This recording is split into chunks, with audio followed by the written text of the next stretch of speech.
আসসালামু আলাইকুম। আশা করি সবাই ভালো আছেন। আবারও আপনাদের মাঝে অনেক সুন্দর একটি লাভ স্টোরি নিয়ে আসলাম। আজকে লাভ স্টোরিটা হলো কসমেটিকের দোকানে গিয়ে প্রেম। তো আপনারা তো বুঝতে আছেন আজকে লাভ স্টোরিটা কতটা সুন্দর হতে চলতেছে। তো একদিন সকালবেলা হঠাৎ করে আমার ঘুম ভেঙে যায়।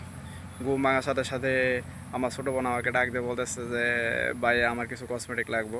তো ওকে আমি বললাম যে আমি তো কিছু জানি না কী কী লাগবো, তুমি একটা কাগজের লিস্ট করে আমার টেবিলের উপর রেখে যাও, আমি যখন যাব তখন নিয়ে আসবো। তো ওই কাগজে সুন্দর করে লিস্ট করে আমার টেবিলের উপর রেখে ওই দিন চলে যাই। তো আমি সন্ধ্যার সময় বের হই বাইক নিয়ে, যেহেতু আমারও কিছু প্রয়োজনীয় কাজ ছিল।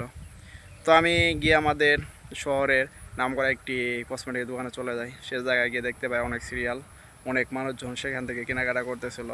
তো যেহেতু দোকানদার আমার অনেক পরিচিত ছিল, দোকানে গিয়ে আমি কাগজটি দিই। তো দোকানদার আমাকে কাগজ দেখে সব কিছু দিয়ে দেয়। তো একটি মেয়ে আমাকে বলে যে ভাইয়া আমি অনেকক্ষণ যাবৎ কিছু কসমেটিক নেওয়ার জন্য দাঁড়িয়ে আছি, তো নিতে পারতেছি না, অনেক মানুষজন। তো আপনার যেহেতু পরিচিত, আপনি আসলেন আর নিয়ে গেলেন, আমাকে একটু নিয়ে দেন। তো আমি মুচকি হেসে তাকে বললাম হ্যাঁ অবশ্যই। তো আমি মেয়েটিকেও কসমেটিক নিয়ে দিই। তো কসমেটিক নিয়ে আমি যখন তার হাতে দিই, তো মেয়েটি আমাকে আমার সম্পর্কে জানতে চায়, আমার বাড়ি কই, নাম কি। তো আমি সব কিছু বলি তাকে। বলার এক পর্যায়ে পরে মেয়েটি বলে যে আমাকে একটু লিফট দেওয়া যাব, কারণ ওইদিকে যাব আমি।